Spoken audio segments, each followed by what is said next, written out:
Assalamualaikum. Mbak, mau ambil pesanan tadi. Ayo.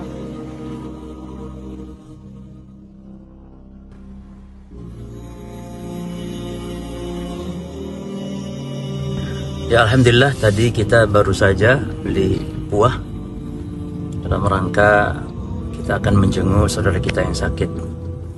Insyaallah taala ini merupakan fadilah yang sangat besar dalam amal ibadah.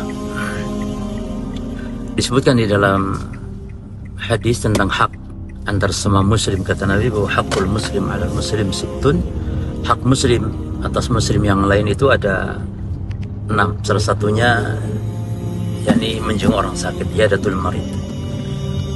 Dan di antara adab ketika menjenguk orang sakit tentu kita dengan menghiburnya, mendoakannya.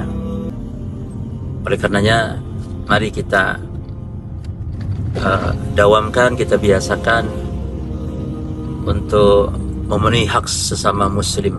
Bahkan dalam hadis qudsi Allah Ta'ala berfirman, ya bani Adam maridtu falam ta'udni. Wahai bani Adam, aku ini sakit, kata Allah, kenapa kalian tidak jenguk aku? Yang dimaksud adalah bukan berarti Allah sakit, tapi maksudnya yakni ketika hamba fulan sakit engkau tidak menjenguk, maka di situ Allah murka.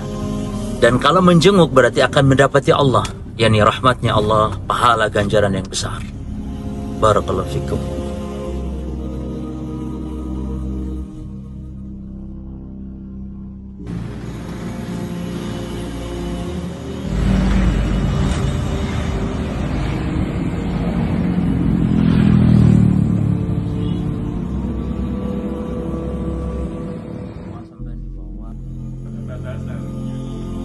Di antara adab mendoakan orang yang sakit, bahkan yang afdal itu memang dekat, kita berada di dekat dengan yang sakit.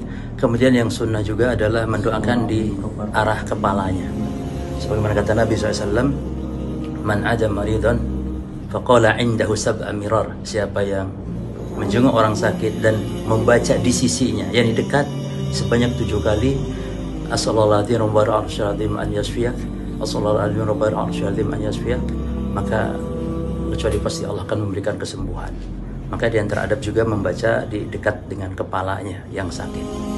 Insya Allah kita doakan saudara kita, semoga Allah angkat penyakitnya, semoga Allah berikan kesembuhan.